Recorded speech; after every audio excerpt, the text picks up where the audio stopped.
Mari kita berdoa. Bapa di surga, berkati kami, berkati setiap manusia yang Tuhan berkenan hadir di dalam kebaktian ini. Berkati setiap orang yang melayani, berkati setiap firman yang kami dengar, berkati setiap ayat yang kami pelajari, sehingga semua ini firman yang hidup boleh menghidupkan kami, firman yang kudus boleh membersihkan pikiran dan hati kami, firman yang suci mengkuduskan rohani kami, firman yang kekal memberikan benih dan pengharapan yang kekal kepada kami. Demi nama Yesus Kristus, kami bersehati mengusir setan dan segala anasir jahat keluar dari tempat ini. Dan kami berdoa menurut janji Tuhan melalui iman yang diberikan kepada kami. Kami percaya Roh-Mu akan bekerja di dalam hati kami masing-masing. Terimalah doa kami yang kami panjatkan dalam nama Yesus Kristus, penebus dan juru selamat kami yang hidup. Amin. Saudara-saudara, mari kita membaca kitab suci dari Yohanes pasal 1. Yohanes pasal 1 kita sudah selesai dari ayat 32, 33 dan 35 dan 36 ditambah dengan 6 kali membahas Roh Kudus turun sebagai penepatan janji Yesus membaptiskan muridnya, membaptiskan gereja dengan Roh Kudus. Yohanes Pembaptis mengatakan, aku hanya membaptiskan engkau dengan air, tetapi kami akan menunggu dan ada satu di belakang saya akan membaptiskan engkau dengan Roh Kudus. Sehingga baptisan Roh Kudus akhirnya terjadi dengan 4 peristiwa yang dicatat, tetapi sebenarnya peristiwa-peristiwa yang terus menerus terjadi di dalam pengalaman setiap orang yang beriman kepada Yesus menjadi orang suci. Karena Roh Kudus memperanakan, Roh Kudus bekerja di dalam hati mereka. Saudara-saudara, dan sekarang kita akan masuk ke dalam kelanjutan setelah Yohanes Pembaptis memberikan hal mengenai baptisan Roh Kudus itu di dalam pasal 1 ayat 35. Pada esokan harinya Yohanes berdiri di situ pula dengan 2 orang muridnya. Dan ketika ia melihat Yesus lewat, ia berkata, lihatlah anak domba Allah. Kedua murid itu mendengar apa yang dikatakannya itu. Lalu mereka pergi mengikut Yesus. Tetapi Yesus menoleh ke belakang. Ia melihat bahwa mereka mengikut dia, lalu berkata kepada mereka, apakah yang kamu cari? Kata mereka kepadanya, Rabi, artinya guru, di manakah engkau tinggal? Ia berkata kepada mereka, marilah dan kamu akan melihatnya. Mereka pun dengar dan melihat di mana ia tinggal. Dan hari itu mereka tinggal bersama-sama dengan dia. Waktu itu kira-kira pukul 4. Salah seorang dari keduanya yang mendengar perkataan Yohanes lalu mengikut Yesus adalah Andreas, saudara Simon Petrus. Andreas mula-mula bertemu dengan Simon, saudaranya. Dan dia berkata kepadanya, kami telah menampakkan Mesias, artinya Kristus. Ia membawanya kepada Yesus. Yesus memandang dia dan berkata, engkau Simon, anak Yohanes, engkau akan dinamakan Kefas, artinya Petrus. Pada keesokan harinya, Yesus memutuskan untuk berangkat ke Galilea. Ia bertemu dengan Filipus dan berkata kepadanya, ikutlah aku. Filipus itu berasal dari Bethsaida, kota Andreas dan Petrus. Filipus bertemu dengan Nathanael dan berkata kepadanya, kami telah menemukan dia yang disebut oleh Musa dalam kitab Taurat dan oleh para nabi, yaitu Yesus, anak Yusuf dari Nazaret. Kata Nathanael kepadanya, mungkinkah sesuatu yang baik datang dari tanah Nazaret? Kata Filipus kepadanya, mari dan lihatlah. Yesus melihat Nathanael datang kepadanya, lalu berkata tentang dia, lihat inilah seorang Israel sejati Tidak ada kepalsuan di dalamnya. Kata Nathanael kepadanya, bagaimana engkau mengenal aku? Jawab Yesus kepadanya, sebelum Filipus memanggil engkau, aku telah melihat engkau di bawah pohon ara. Kata Nathanael kepadanya, Rabi, engkau anak Allah, engkau raja orang Israel. Yesus menjawab, katanya, karena aku berkata kepadamu, aku melihat engkau di bawah pohon ara, maka engkau percaya? Engkau akan melihat hal-hal yang lebih besar daripada itu. Lalu kata Yesus kepadanya, aku berkata kepadamu, sesungguhnya engkau akan melihat langit terbuka dan malaikat-malaikat Allah turun naik kepada anak manusia. Saudara-saudara, ini adalah satu kisah mengenai murid-murid pertama yang dipanggil oleh Yesus Kristus menjadi rasul. Dan hal ini menentukan kekristenan dan bersejarah sampai sekarang. Hampir 2000 tahun. Lebih dari 2000 tahun. Yesus Kristus memanggil rasul-rasul dan menetapkan satu era yang baru. Nabi sudah lewat, rasul sedang dipanggil, dan rabi, nabi-nabi dan rasul-rasul yang menerima panggilan Tuhan. Mereka sebagian menerima wahyu ilham dari Roh Kudus dan menulis kitab suci Perjanjian Lama dan Perjanjian Baru. Di antara 12 rasul yang Tuhan Yesus panggil, tidak ada satu yang datang kepada Yesus atas kemauan mereka. Tidak ada satu yang datang kepada Yesus karena rencana mereka memilih Yesus. Yesus mengatakan, bukan engkau memilih aku, tapi aku yang memilih engkau. Bukan kau yang mencari aku yang mencari engkau. Bukan engkau yang mengikut aku, tapi aku yang mengajak engkau. Nah, ini menjadi satu hal yang banyak gereja sudah lupa. Bahwa kedaulatan Tuhan Allah yang menjadi unsur penentu kita menjadi miliknya. Bukan karena free will of man. Bukan karena our willingness to follow Jesus. Tapi karena Tuhan rela. Tuhan mau menerima kita. Mau memanggil kita. Di dalam panggilan Tuhan, kita melihat Dia memanggil banyak. Tapi akhirnya yang dipilih tidak banyak. Di dalam 12 murid yang dipilih oleh Yesus, ada satu anak binasa, yaitu Yudas. Dan selama 12 murid yang dipanggil oleh Yesus Kristus, yang tercantum di dalam 4 Injil, hanya Yohanes menulis dengan jelas murid-murid 7 orang yang dipanggil secara pribadi. Dari sini personal work is very important. Tadi di atas kapal terbang ada satu pasang suami istri yang istrinya harus berobat dan dia hari ini terlalu capek tidak bisa datang. Dia sakit kanker dan dia berkata 2 kali. 1 kali pagi kebaktian, 1 kali lagi di lapangan kapal terbang menuju ke Singapura. Anak KRII yang di Singapura sangat rajin membesuk kami. Kami sangat terharu. Dan kami sekarang mengikuti kebaktian di Reform.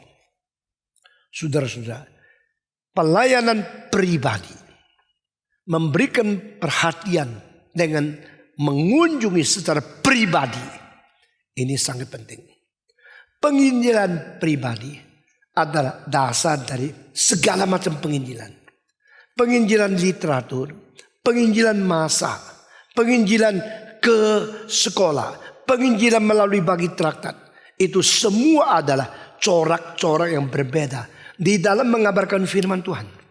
Tapi penginjilan pribadi yang mengunjungi, mendebatkan, memperhatikan, menyatakan cinta kasih Allah di dalam tindakan yang wujud, ini menjadi satu pendekatan yang tidak boleh tidak ada. Saudara-saudara, di dalam 12 murid yang dipanggil oleh Tuhan secara pribadi lepas pribadi, personal, boleh kita katakan Yesus sendiri menjadi contoh bagaimana mendekati orang, memanggil orang, memilih orang untuk mengikut Dia. Jadi kalau di dalam 12 tercantum 7 yang dipanggil secara pribadi. Selain ini masih ada Matius. Yesus mengatakan, Matius, ikutlah aku. Matius yang gajinya besar, yang sudah ada usaha, menjadi orang penting di dalam kantor pajak. Saudara-saudara, akhirnya dia lempar semua, dia buang semua, lalu dia mengatakan, aku mengikut Yesus Kristus. Yesus memanggil mereka satu persatu. Yesus mendekati mereka secara pribadi. Di dalam 12, 7 yang tercantum dipanggil oleh Yesus satu persatu. Tetapi tidak berarti 5 yang lain bukan dengan cara demikian. Adalah satu persatu dipanggil oleh Tuhan. Ini sangat mendorong orang yang mengatakan, kalau saya tidak mempunyai karunia, saya tidak mempunyai talenta, tidak mempunyai bakat yang besar, saya tidak bisa khotbah seperti orang pendeta-pendeta yang menghadapi ribuan orang tidak takut. Saya seorang yang minder, gemetar. Ingat, Yesus Kristus menjadi contoh bagi engkau. Engkau kalau tidak bisa mendekati orang dengan menghadapi masalah yang besar, paling sedikit engkau bisa belajar bagian dari Yesus di dalam hal ini. Mendekati satu persatu dan bawa domba-domba yang tersesat kembali kepada Tuhan. Saudara-saudara, di dalam bagian yang kita baca ini, saya tidak tahu hari ini kita bisa membahas berapa orang. Tetapi kita melihat di sini, pada keesokan harinya Yohanes berdiri di situ dan 2 orang muridnya berada di hadapan dia. Ketika Yohanes melihat Yesus lewat, Yesus yang berjalan di tengah-tengah manusia itu, maka Yohanes berkata, lihatlah anak domba Allah. Behold the Lamb of God. Nah saudara-saudara, memperkenalkan Kristus kepada muridnya dengan kalimat yang pendek jitu dan begitu penting ini merupakan kesaksian tentang Kristus yang sangat diperlukan pada zaman itu. Kita kalau mengenal Yesus, kita akan mengenal dia dari sudut apa? Yesus seorang pemimpin agama. Lihatlah pemimpin agama. Kita memperkenalkan Kristus, kita dari sudut apa? Lihatlah seorang pemimpin revolusi. Atau kita mengatakan, lihatlah seorang pentafsir Taurat yang sesungguhnya. Atau lihatlah seorang moralis yang derajat paling tinggi. Atau kita mengatakan dia ada Yesus Kristus, seorang yang akan membawa kita ke dalam perjanjian baru. Yohanes Pembaptis memberikan penjelasan, memperkenalkan Kristus kepada murid-muridnya dengan kalimat yang pertama di sini. He is the Son of God, the Lamb of God. Saudara-saudara, kedua istilah anak Allah, domba Allah, anak Allah, domba Allah, ini menjadi cara memberitakan, memperkenalkan Kristus yang paling inti kepada dunia. Memang Yohanes adalah seorang yang dikirim dari Tuhan Allah.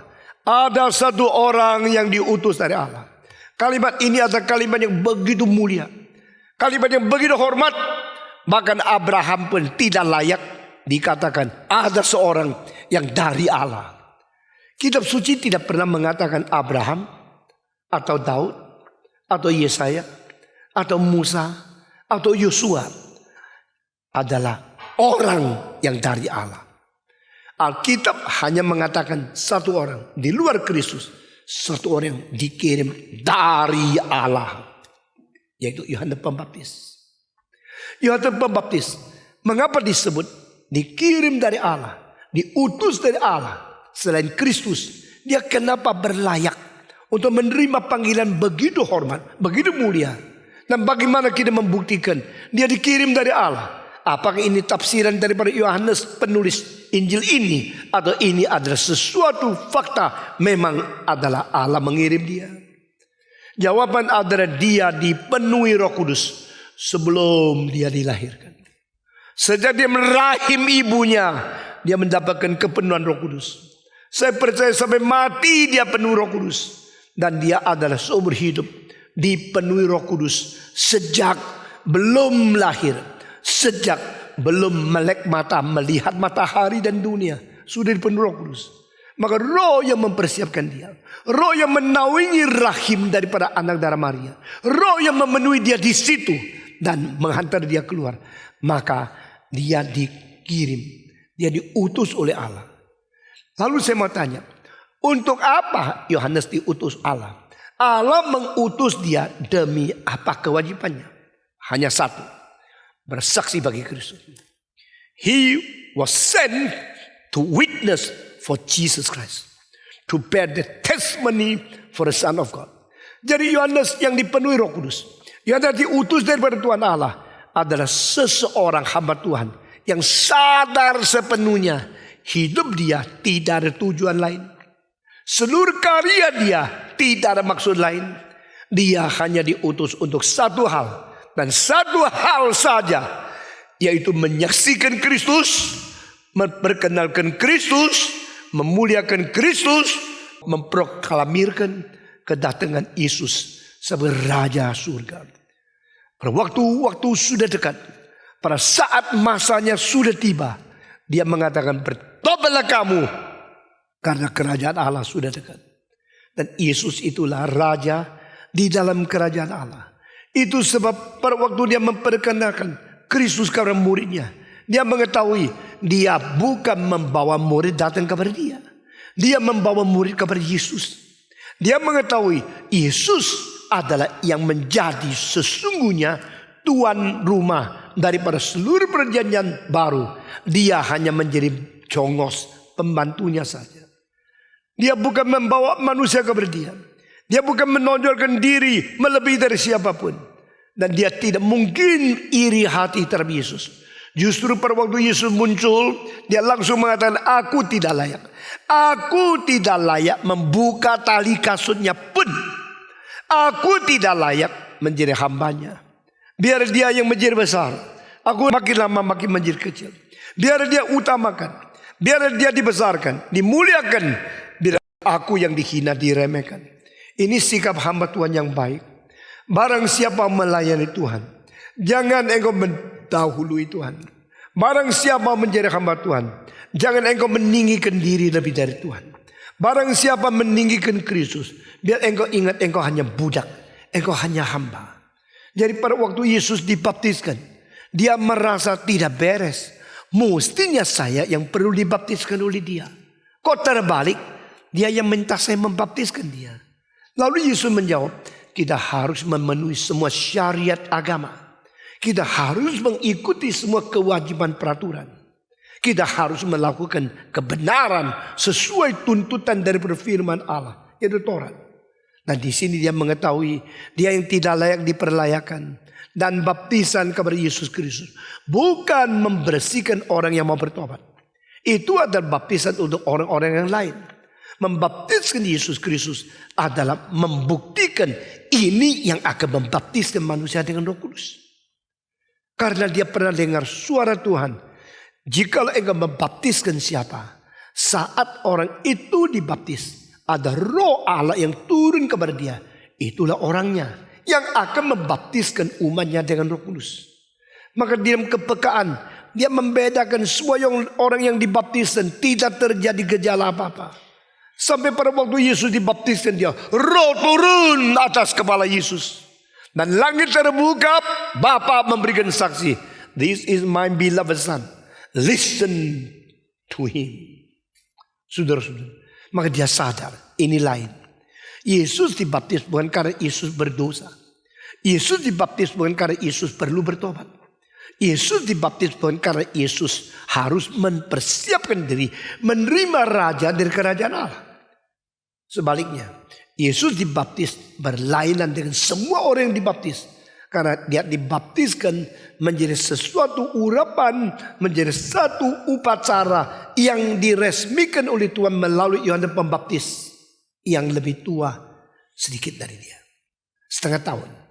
Dan ini semua teratur dengan baik, sehingga Yesus pada permulaan dia dibaptiskan di dalam pelayanannya. Pada akhirnya dia diurapi minyak oleh Maria. Dan dengan demikian dia sebagai imam, sebagai raja, sebagai nabi tidak menerima urapan daripada orang-orang Yahudi yang pura-pura. Tidak menerima urapan daripada orang Farisi yang munafik. Tidak menerima urapan daripada pemimpin-pemimpin agama yang menghina rencana Tuhan Allah. Tuhan khusus memilih orang yang mencintai Tuhan. Dari Yohanes Pembaptis sampai Maria yang memberikan minyak narwastu yang begitu mahal, yang menelan biaya kira-kira pekerjaan seorang setahun upahnya. Kerja 365 hari, semua honornya hanya bisa beli 1 botol minyak narwastu untuk memberikan satu urapan kepada Yesus Kristus. Saudara-saudara sekalian, ini adalah cara Tuhan yang bekerja begitu berlainan dengan apa yang dipikirkan oleh manusia. Maka dia memperkenalkan Yesus kepada semua muridnya, kepada semua orang yang berada di situ. Inilah anak Allah. Karena yang utus saya untuk memberikan baptisan berkata kepadaku, jikalau ada yang dibaptiskan, ada seseorang yang menerima Roh Kudus turun kepada dia, itulah orangnya akan membaptiskan umatku dengan Roh Kudus. Maka waktu Yesus dibaptis, Roh Kudus turun, dia langsung mengatakan, ini adalah anak Allah. Aku telah melihat, aku telah mendengar, melihat Roh Kudus seperti merpati yang turun kepada Yesus Kristus. Mendengar langit buka dan suara Bapa mengatakan, inilah anakku yang kukasihi, dengarlah olehmu akan dia. Di situ dia mengetahui, ini sudah capek. Saya sudah jelas siapa yang ku saksikan. Karena aku dikirim dari Allah untuk bersaksi bagi Kristus, supaya orang bisa percaya. Aku dikirim Allah menjadi bukti, menjadi saksi untuk memuliakan Kristus dan memperkenalkan dia kepada manusia. Maka perkenalan Yohanes Pembaptis tentang Yesus Kristus ada 2 istilah yang paling penting. Pertama, the Son of God. Kedua, the Lamb of God. Semua, the Son of God and the Lamb of God. Mengapa 2 ini begitu penting? Saya berkata kepada saudara, 2 ini berlawanan satu dengan lain. Pada waktu mengatakan He is the Son of God, itu adalah aspek kemuliaan, kehormatan, kuasa, bijaksana, kedudukan yang tertinggi di antara manusia yang disebut sebagai anak Allah. Tidak ada orang mempunyai kelayakan disebut the Son of God. Tidak ada orang yang harus dipanggil you are the Son of God. Ini adalah istilah yang lebih tinggi daripada semua raja, lebih tinggi daripada semua pembesar, lebih tinggi daripada semua politikus atau agama atau pemimpin masyarakat. Tidak ada seorang imam besar yang disebut anak Allah. Tidak boleh. Tidak seorang raja yang disebut anak Allah. Tidak boleh. Tidak ada seorang nabi yang disebut anak Allah. Tidak boleh. Karena mereka hanyalah manusia. Tetapi anak Allah yang bersifat ilahi, anak Allah yang lebih tinggi dari raja, lebih tinggi dari imam besar, lebih tinggi daripada para nabi-nabi, hanya satu kali diturunkan. Hanya satu orang yang layak menerima, yaitu Yesus Kristus. Ini adalah kedudukan yang paling tinggi, paling mulia, paling hormat. Dan ini yang dimengerti oleh mereka sebagai Mesias. Mesias itu anak Allah. Mesias mulia luar biasa. Mesias pimpinan politik. Mesias pimpinan agama. Mesias sekaligus pimpinan militer. Seorang yang menjadi pemimpin agama, pemimpin masyarakat, pemimpin militer, pemimpin politik.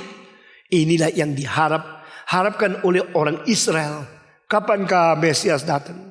Khususnya kami mengharapkan, kalau dia tiba, dia akan menghancurkan musuh-musuh Israel. Musuh-musuh Israel adalah musuh-musuh yang telah menjajah, telah merajalela, telah merampas tanah kami, telah memerintah kami, telah memperkosa negara kami, telah memaksa kami menjadi budaknya. Dan sekarang giliran dari politik luar negeri, Assyria, Babilonia, Mesir, satu persatu. Akhirnya datanglah orang Romawi yang paling kejam. Tentara Romawi mengirim 185.000 orang mengepung kota Yerusalem, khususnya pada hari raya agama setiap tahun. Kami diinjak-injak. Kami dijajah, dipaksa untuk memanggil raja daripada Kaisar Romawi sebagai Kyrios, Tuhan. Kami tidak mau. Kami percaya hanya Allah itu Tuhan. Maka pada waktu mereka menginginkan politik, timbul seorang yang menghancurkan. Mereka tidak tahu kapan datangnya. Karena tentara Romawi terlalu kuat. Itu ada kerajaan yang paling besar sepanjang sejarah sampai zamannya Yesus. Lalu mereka menunggu ada satu orang timbul daripada orang Yahudi yang lebih kuat dari tentara Romawi. Usir mereka, hancurkan mereka. Lalu merdeka tiba. Saudara-saudara, pada tahun 40 sampai 45, kalimat yang paling disenangi oleh Indonesia itu, kapan merdeka? Maka merdeka. Setelah Indonesia betul-betul lepas dari kuasa orang Belanda, maka Islam merdeka. Itu kalimat yang paling gagah.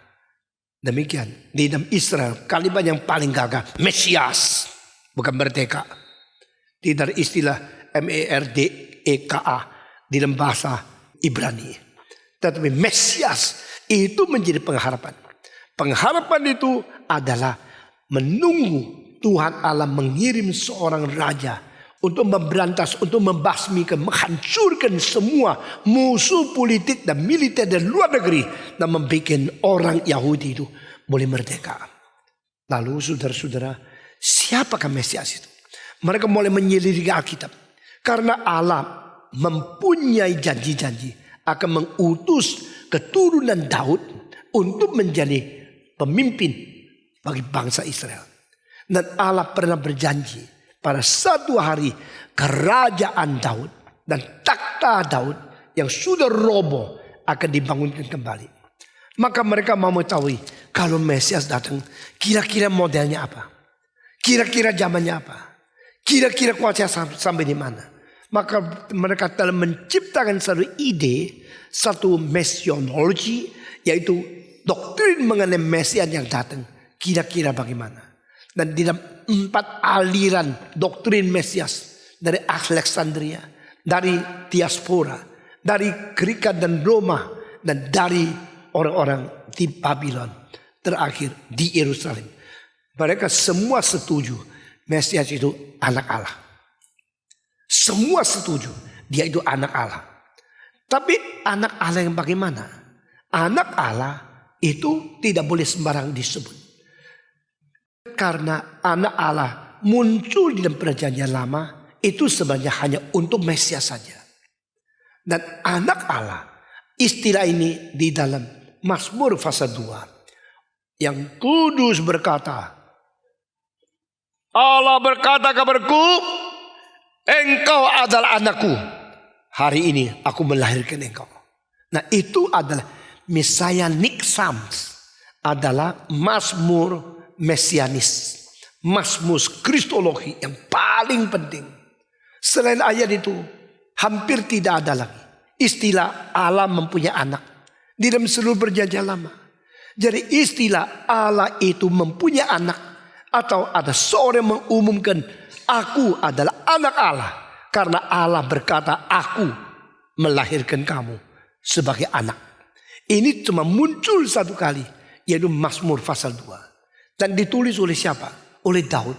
Maka Daud adalah kristologis, atau adalah teolog yang paling besar sepanjang sejarah untuk membawa kita kembali kepada Mesias. Di dalam Mazmur mengenai Mesias paling banyak ditulis oleh satu orang, yaitu Daud. Dan Daud itu justru adalah nenek moyang yang dipakai Tuhan untuk melahirkan Mesias. Maka di dalam perjanjian baru, di dalam 4 Injil engkau sering mendengar ada orang menyebut Yesus anak Daud, anak Daud, anak Daud, the son of David. Berarti Mesias itu dilahirkan melalui keturunan Daud. Daud siapa? Daud raja. Raja negara apa? Negara Israel. Daud raja. Apa bedanya dengan Saul juga raja? Saul raja Israel. Bedanya apa dengan Solomon? Solomon juga raja Israel. Saya mau tanya, seorang yang menjadi raja Israel sama tidak dengan orang lain yang menjadi raja Israel? Sama enggak? Di hadapan Tuhan tidak sama. Kemudian sama-sama. Semua presiden Indonesia sama tidak? Tidak. Berbeda kan? Nah, raja Israel ada satu yang melebihi semua. Maka tidak pernah dikatakan Mesias anak Solomon, Mesias anak daripada raja-raja yang lain. Hanya raja siapa? Anak siapa? Anak Daud. Ya. Saya tanya, keturunan Gus Dur dan keturunan anak Gus Dur sama enggak? Enggak keburu pikir ya. Keturunan Gus Dur dan keturunan anak Gus Dur sama enggak? Ya sama dong. Kalau dia adalah keturunan Gus Dur, pasti turun temurun baru menjadi keturunannya kan? Sebelum menurunkan dia menurunkan anaknya kan? Jadi kalau saya tanya bahwa seorang anak Daud sama tidak, dia adalah keturunan Daud. Keturunan Daud, bolehkah saya katakan dia juga keturunan daripada Solomon? Nah tentu masih ada keturunan lain kan? Tetapi pasti menurunkan dia melewati Solomon baru yang keturunan Solomon pasti keturunan Daud. Tetapi di Alkitab tidak. Tak pernah ada istilah the son of David is equal to the son of Solomon. Tidak. Karena apa? Karena istilah the son of David mengandung arti yang dipilih, yang diurapi, yang berkenan ke dalam hati Allah yang tidak ada bandingnya. Saudara-saudara. Tetapi pada waktu engkau melihat Mesias datang, dia anak Allah. Lalu mengatakan Mesias keturunan Daud. Lalu dia lebih besar dari Daud atau lebih kecil dari Daud? Jawab. Buat apa lihat saya terus? Jawab dong. Dia lebih besar dari Daud. Tapi kalau dia keturunan Daud, dia lebih besar atau lebih kecil dari Daud? Susah ya. Mesias anak Allah. Mesias lebih besar dari Daud. Mesias cucu Daud. Cucu Daud harus lebih kecil dari Daud. Lalu dia juga lebih besar. Juga lebih kecil. Ini menjadi paradoks kan. Nah hal ini belum pernah dijawab oleh orang Yahudi. Maka pada waktu Yesus Kristus menantang mereka. Mereka kaget. Karena teologi mereka tidak mengajar fak ini.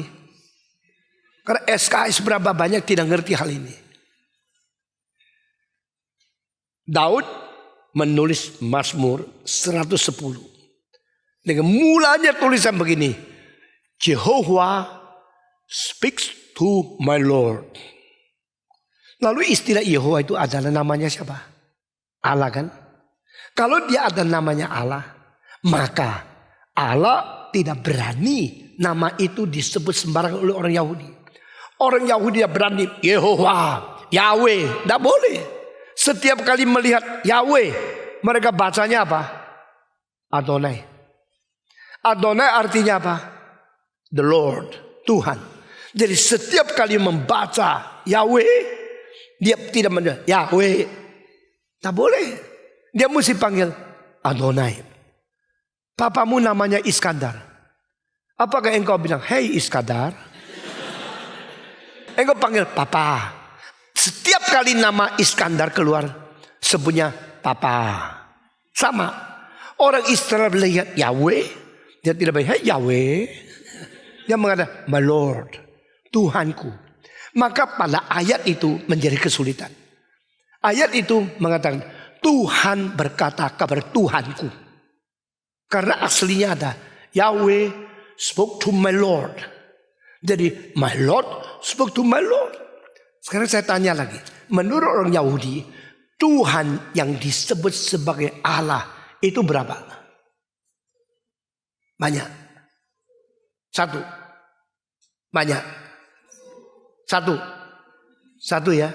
Jadi, my Lord spoke to my Lord. Namanya ngomong dewe. Iya dong. Karena cuma satu kan. Jadi, my Lord spoke to my Lord. Kan ngomong dewe. Dulu kalau waktu saya masih kecil, lihat orang di tengah-tengah jalan ngomong-ngomong sendiri. gila. Tapi sekarang saya tidak berani. Karena waktu dia ngomong sampai teriak-teriak, ternyata handphone. Ya. Semenjak ada handphone, orang pasang earphone di sini. Ngomong, bukan begitu. Tidak boleh. Mesti minta 25.000. Harga itu terlalu rendah. Ngomong sendiri. Kalau engkau berjalan tengah jalan, ada satu orang ngomong sendiri, lebih baik jauhan. Karena tidak tahu sesuai itu mau ngomong apa. Sesudah ngomong selesai pukul kamu. Orang gila baru ngomong sendiri. Tetapi heran sekali. Ini satu-satunya kali. The Lord spoke to my Lord. Tuhan berkata kepada Tuhanku. Jadi Tuhanku itu bukan Tuhan yang tadi. Atau Tuhan yang tadi bukan Tuhanku. Maka mereka baca ayat itu. Tidak diartikan apa. Baca lagi, tidak diperduli. Sampai sudah 1000 tahun Daud menulis ayat itu. Yesus menguji. Kamu orang Israel kan? Kamu membaca kitab suci kan? Kamu menerima ayat dari Tuhan pun? Kamu sudah pernah mengetahui ayat ini kan? Tuhan berbicara kepada Tuhanku. Lalu ujilah Yesus kepada orang Farisi. Mesias itu keturunan Daud bukan? Iya betul. Tak mungkin keturunan lain. Dia harus keturunan Daud. Jadi dia cucunya Daud. Cucu cicit bucit. Dia keturunan Daud. Betul. Ini teologi yang benar. Harus turun dari Daud. Bukan dari Harun. Bukan dari Lewi. Bukan dari suku lain. Dari Yuda. Dari Daud. Dari Daud. Keturunan itu harus dari Daud. Dia cucunya Daud. Betul. Aliran yang benar. Teologi ortodoks. Kalau Yesus menanya satu, mereka bingung. Apa yang Yesus tanya? Kalau dia cucunya Daud, kenapa Daud panggil dia Tuhan? Adakah encek bawa cucunya Tuhanku? Tuhanku. Hah? Itu cucu atau Tuhan? Kalau dia cucu, kau dipanggil Tuhan. Kalau Tuhan, kau jadi cucu. Nah ini kecuali you mengerti inkarnasi. Kalau engkau mengetahui firman menjadi daging, baru engkau bisa menjawab. Tetapi justru orang Yahudi tidak percaya firman menjadi daging. Dia tidak percaya orang itu Allah. Lalu kalau begini, yang disebut anak Allah itu apa? Mereka akan percaya Mesias itu anak Allah. Mereka percaya, setuju Mesias itu disebut anak Allah.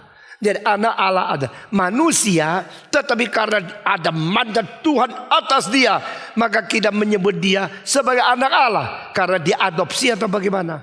Tapi bukan adopsi. Karena di dalam Messianic Psalm dikatakan, engkau kulahirkan hari ini. Hari ini hari apa? Tanggal berapa itu? Hari ini berarti ever presence. Sebab engkau mengatakan the sun rises. Present tense, past tense, future tense, past participle tense. Tense apa itu? The sun rises from the east. Oh, begitu. Kalimat ini dikatakan oleh engkau hari ini. Hari ini tanggal berapa? Hah? Tanggal berapa? 7. Oh, the 7th of June of 2009.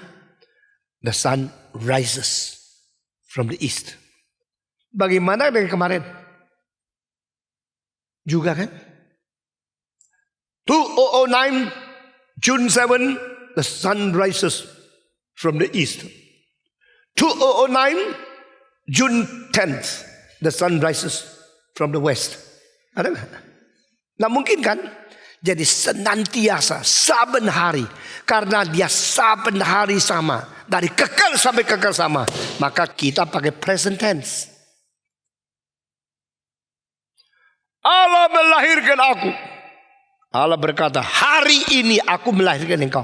Hari ini itu present tense. Itu membuktikan Jesus was eternally generated. Dilahirkan di dalam kekekalan. Nah ini akhirnya menemukan dan memperkembangkan pikiran ini. Ada seorang bernama Origen. Di dalam abad kedua. Bapak gereja Origen mengatakan, aku melahirkan kamu. Ini satu present tense. Ini satu hal yang menunjukkan eternal generation. Ya, Kristus adalah anak Allah. Bukan karena hari apa. Karena kekekalan. Di dalam kekekalan dia dilahirkan oleh Allah Bapa. Tetapi di dalam sejarah, dia menjadi keturunan Daud. Anak, cucu, buyut, cicit terus. Akhirnya bergenerasi-generasi. Dari Daud sampai Yesus Kristus. Itu adalah 28 generasi. Lalu Yesus adalah anak Daud. Di dalam 4 Injil banyak orang yang minta dikasihani karena sakit perlu disembuhkan. Hei anak Daud, tolonglah aku. Hei anak Daud, bersihkan aku. Hei anak Daud, sembuhkanlah aku. Dan mereka memakai istilah anak Daud yang khusus untuk orang yang berada di zaman mereka. Namun istilah yang khusus ini dipakai orang-orang di dalam zaman Yesus Kristus tidak diakui oleh orang Farisi. Makin belajar perjanjian lama, makin tidak mau terima orang Nazaret ini adalah anak Daud. Itulah menjadikan Yesus terpaksa harus menjawab kepada mereka, engkau percaya Mesias anak Daud? Ya. Kalau dia cucu dari Daud, kenapa Daud panggil dia Tuhan? Wah, ini jadi sulit mengerti. Jadi selama 1000 tahun belajar teologi, akhirnya tak ngerti hal kristologi yang paling penting. Sehingga tantangan Yesus bikin seluruh teologi Mesias daripada orang Yahudi kolaps. Dan hari ini Yohanes berkata, the Son of God. Ini bukan hal biasa loh. Ini satu proklamasi yang besar sekali. Ini satu kesaksian yang jitu sekali. Ini sesuatu kebutuhan yang tidak boleh ditunda. Kalau Yohanes tidak mengerti, kalau Yohanes tidak berani, kalau Yohanes tidak bersaksi, lalu dia masuk penjara, lalu dipenggal kepala. Dunia selanjutnya tidak mengenal Yesus sebagai anak Allah. Yesus sebagai anak Allah yang pertama-tama memproklamasikan bukan Injil Yohanes.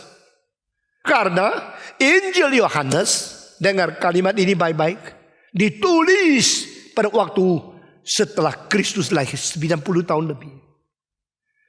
Dan pada waktu Yohanes menulis, dia adalah anak Allah yang tunggal.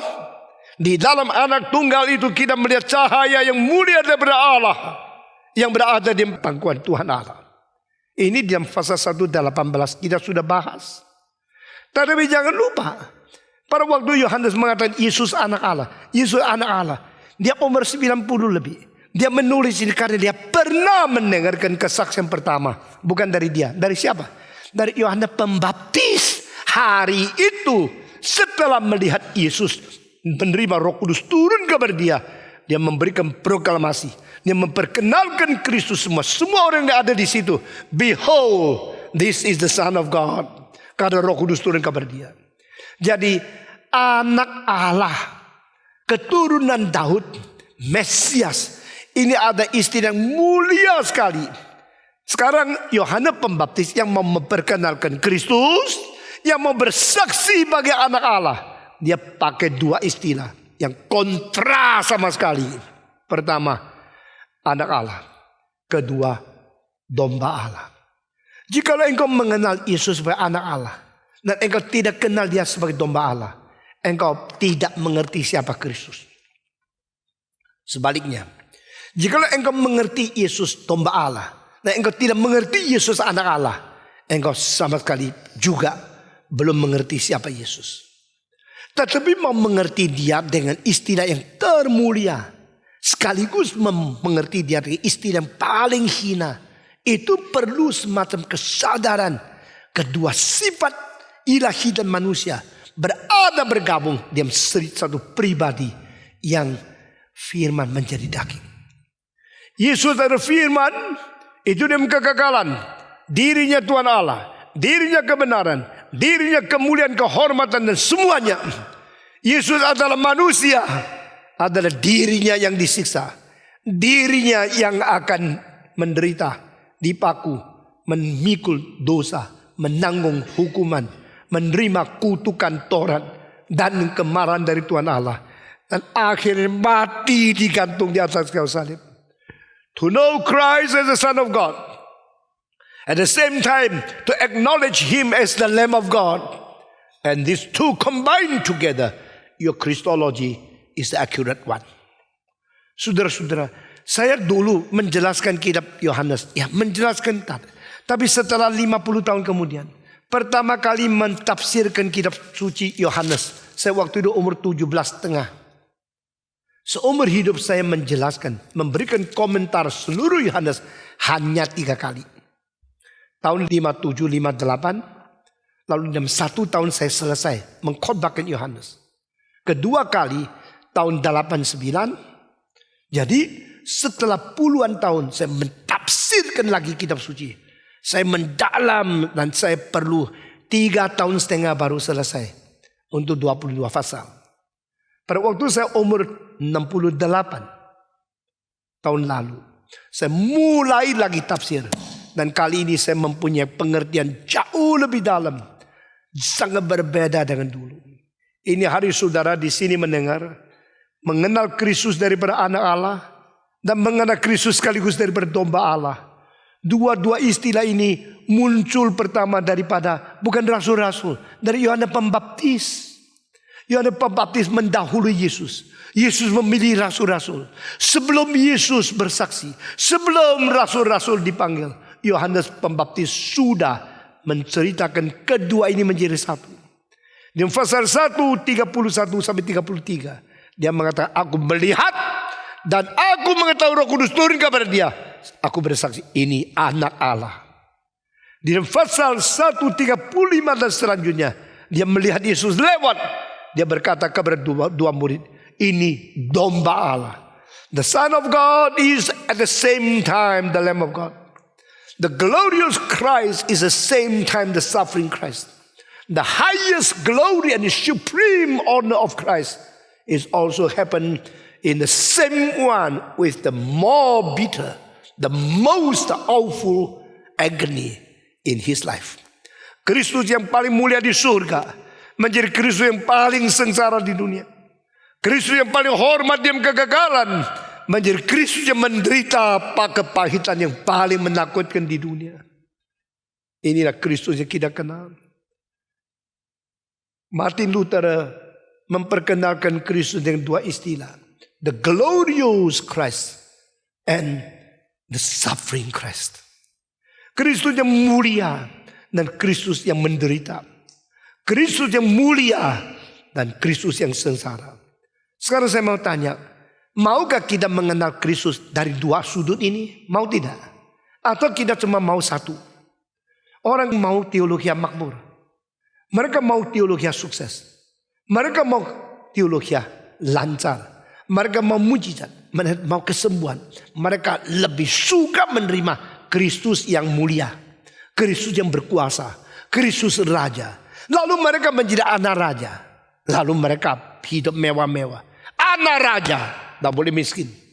Saudara-saudara. Tetapi Alkitab berkata kepada kita, Kristus yang mulia juga Kristus yang sengsara. Kristus yang hormat juga Kristus yang menderita.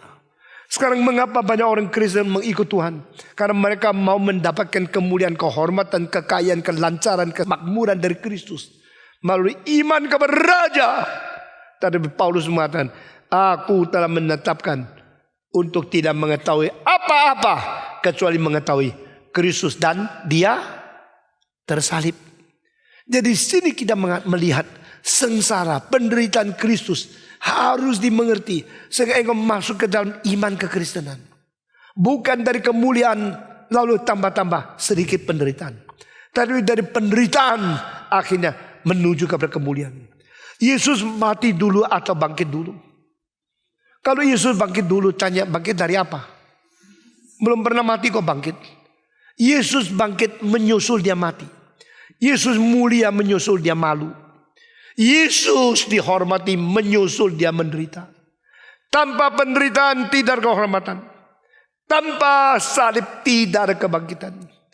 Tanpa pikul salib melewati Getsemani tidak ada kemuliaan. Tanpa Golgota tidak ada kuburan kosong. Sehingga kristologi, mengenal Kristus dengan baik, harus mengenal dan menerima the suffering Christ before you understand He's the one who is glorious also. The one who was crucified will be the one who resurrected. The one who is put into a shame is the one who will put into the glory. Saudara-saudara, maka di sini kita melihat Yohanes Pembaptis betul-betul dipenuhi Roh Kudus dan luar biasa dia mengerti. Dia mengatakan, "This is the Son of God." Lalu dia mengatakan, "He is the Lamb of God." Setiap kali membicarakan the Lamb of God, saudara-saudara, kita membayangkan beberapa peristiwa. Peristiwa pertama yaitu pakaian kulit yang diberikan oleh Tuhan untuk Adam.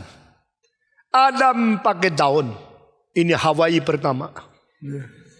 Adam pakai daun yang tidak mengalirkan darah.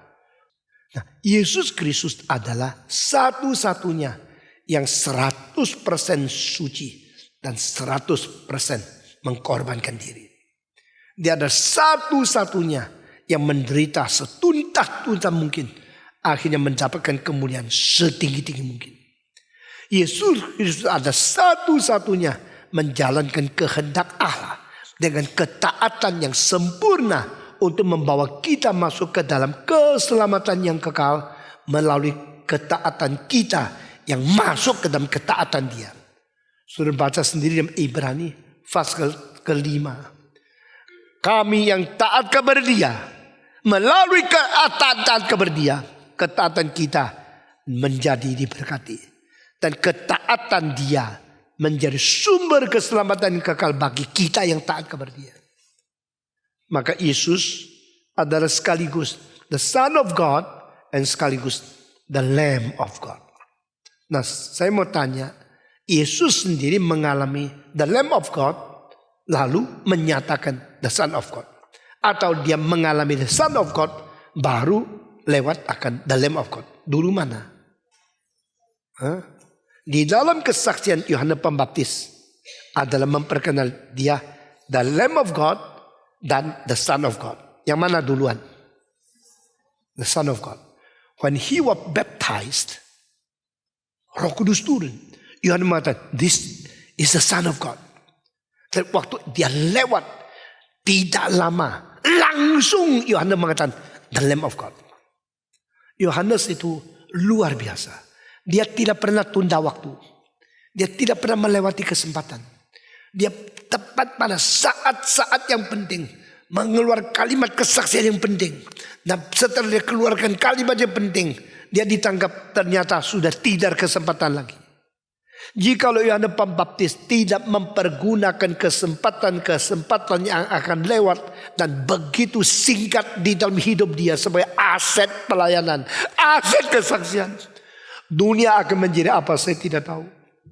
Kekristenan akan mengenal Kristus bagaimana saya tidak tahu. Di dalam seluruh perjanjian lama orang yang paling mengerti kristologi Daud. Di dalam perjanjian baru orang yang paling dulu mengerti kristologi Yohanes Pembaptis. Daud dan Yohanes Pembaptis telah memberitakan kesaksian tentang Kristus dari kekal sampai kekal. Anak Allah, juru selamat. Dan kedua orang yang menjadi fondasi di dalam mengerti Tuhan dan keselamatannya untuk menjelaskan apa itu kalimat-kalimat yang penting dari Nabi dan apa itu berita-berita yang penting dari Rasul untuk mentegakkan pengajaran perjanjian lama dan baru sebagai Rasul dan Nabi, sebagai fondasi gereja. Seluruh perjanjian baru adalah memberikan footnote kepada perjanjian lama. Dan seluruh rasul-rasul adalah memberikan footnote kepada Yohanes Pembaptis. What had been spoken, witnessed by John the Baptist was becoming the foundation of explanation furthermore by all the apostles called by Jesus Christ. Yesus dirintis oleh Yohanes Pembaptis. Yohanes Pembaptis memberikan kesaksian tentang Kristus. Lalu Kristus memanggil rasul-rasul dan meneruskan apa yang dikatakan oleh Yohanes Pembaptis. Yesus mengkonfirmasikan apa yang dikonfirmasikan oleh Yesus. Disuruh semua rasul untuk meneruskan pengabaran ke seluruh dunia. And that become the Christianity. Itu menjadi ajaran Kristen. Ajaran Kristen pusatnya adalah Kristus. Christ is the center of Christian faith. Kekristenan itu adalah Kristus. Christianity is Christ. Which Christ? The suffering and glorified Christ. The Christ put on the cross, and Christ as the center of the kingdom of God. The Christ who suffered for our sins, and the Christ lift up by God in the highest. Kristus yang mati bagi kita, akhirnya dipermuliakan melalui kebangkitan naik ke surga. Kristus yang taat sampai dipaku di atas kayu salib. Kristus yang akhirnya dibangkitkan dan dipermuliakan dengan nama lebih tinggi dari segala nama, segala raja, segala penguasa, segala pemerintah. The suffering Christ and the glorified Christ. Kristus yang sengsara, Kristus yang mati, Kristus yang hina, akhirnya menjadi Kristus yang mulia, Kristus yang berharga, yang paling hormat. Maka pada waktu kita mendengar kalimat keluar dari mulut Yohanes Pembaptis, "Behold the Lamb of God who takes away the sin of the world." Di sini sengsara Kristus sebagai domba, dan sengsara disebabkan dia memikul dosa kita, itu menjadi satu. Baru kita mengerti apa yang dimaksudkan Yohanes Pembaptis, yaitu demi keselamatan, demi menanggung dosa, demi memikul hukuman, demi menerima pengadilan Allah yang suci mengganti engkau dan saya. Dia menjadi domba, domba korban. Setiap kali kita mendengarkan domba, kita mengingat peristiwa-peristiwa. Mulai dari Adam memakai baju kulit, berarti ada domba atau binatang yang dibunuh mati, baru dikulitkan. Betul tidak? Setiap kali kita mendengar domba, kita mendengar lagi satu kali di dalam kitab Kejadian, Ishak yang harus disembelih. Akhirnya malaikat mengatakan, "Berhenti tanganmu, jangan menyentuh dia." Lalu terdengar ada domba yang disediakan untuk mengganti kematian Ishak. Setiap kali kita mendengar domba, kita mengingat peristiwa yang tiga. Hei Israel, bunuhlah, sembelih dombamu. Setelah menyembelih dombamu, angkatlah darahnya di atas ambang pintumu, supaya malaikat yang akan membunuh anak sulung melihat ada darah di ambang pintumu. Dia akan melewati, pass over, pass, melampaui, pasca, melewati, sehingga engkau tidak usah mati karena ada domba yang sudah mati. Setiap kali kita mengingat akan domba, kita mengingat hari Paskah, di mana orang Israel tidak usah mati karena mereka akan diselamatkan. Mereka dikeluarkan daripada tanah Mesir, lalu pergi bebas menyembah Tuhan, menjadi orang yang mengikut Musa, berbakti kepada Tuhan Allah, tidak lagi menyembah semua dewa-dewa dan semua ilah-ilah palsu yang berada di Mesir. Setiap kali kita mendengarkan tentang domba, kita ingat kembali akan hari Paskah.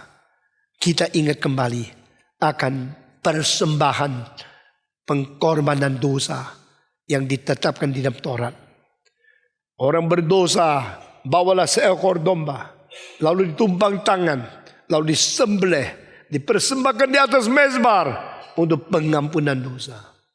Sini semua sudah dicatat, dipersiapkan di seluruh perjanjian lama. Maka orang-orang Farisi, orang-orang ahli Taurat, orang-orang Yahudi, pimpinan agama, mereka menghafal, mereka mengerti, mereka baca, mereka tahu semua. Tapi mereka tidak bisa mengkaitkan yang disebut domba di perjanjian lama adalah Yesus yang akan menjadi juru selamat. Dari kalimat tadi kita, Nathanael diperkenalkan bahwa aku sudah terlihat seorang anak Allah, Mesias, yang dinubuatkan oleh Musa. Dia dari Nazaret. Langsung jawab, hah? Dari Nazaret? Masa sih Nazaret bisa menghasilkan yang baik? Pernahkah ada yang baik dari Nazaret? Engkau mengatakan kalau mau cari sastrawan, Goethe dari Jerman, Shakespeare daripada Inggris, Molière dari Prancis, Lucien dari Tiongkok, lalu orang-orang seperti Tagore dari India. Itu boleh. Nathaniel waktu diperkenalkan dengan Yesus langsung menjawab, adakah yang baik yang bisa keluar dari Nazaret? Nah mungkin. Nah inilah sikap Yahudi. Sikap Yahudi tidak bisa menerima orang yang berdaging, berdarah, itu anak Allah. Orang Yahudi tidak bisa percaya yang dari Nazaret itu Kristus. Orang Yahudi tidak mau mengerti orang ini yang jalan, ini anak domba Allah, ini anak Allah. Nonsense.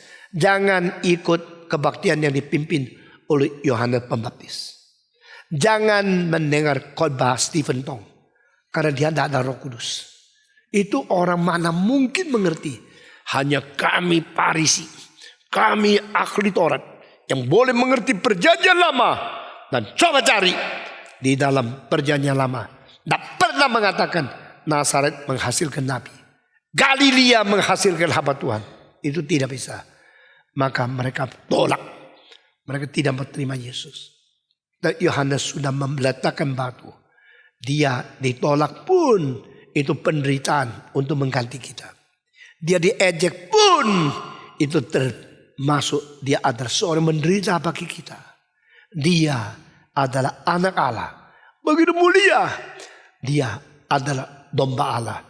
Begitu sengsara. Kedua istilah sudah dimunculkan. Ini menetapkan kristologi bagi perjanjian baru. Dan sampai Yesus datang kembali. Ini pendahuluan. Untuk murid-murid akan dipanggil oleh Yesus Kristus sendiri. Hari ini kita khotbah sampai di sini. Mari kita berdoa. Mari kita berdoa bersama-sama. Semua buka suara berdoa. Supaya pengertian kita terhadap Kristus. Bukan bias. Bukan subjektif. Tetapi mengimbangkan Kristus yang mulia. Dan Kristus yang sengsara. Kristus yang mati. Sekaligus Kristus yang bangkit. Supaya kita mempunyai iman yang sungguh-sungguh. Yang sesuai rencana Tuhan. Mengerti Tuhan Yesus. Supaya iman kita yang sehat. Yang kuat. Boleh bertumbuh. Berdoa untuk apa yang kita terima hari ini. Berdoa untuk kebaktian-kebaktian yang akan datang. Berdoa untuk minggu depan penerusan daripada khotbah di sini. Mari kita buka suara berdoa. Semua buka suara. Semua berdoa. Bapa di dalam surga, kami berterima kasih untuk firman yang sudah kami terima. Kami serahkan diri kami ke dalam tangan Tuhan. Beri kekuatan kami oleh mengimbangi pengertian kami tentang Kristus. Tuhan yang adalah anak Allah. Tuhan yang adalah juga anak manusia. Tuhan yang adalah anak Allah. Dan Tuhan yang adalah juga domba Allah.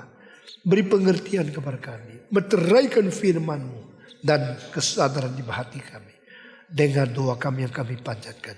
Dalam nama Yesus Kristus. Penebus dan juru selamat kami. Yang hidup. Amin.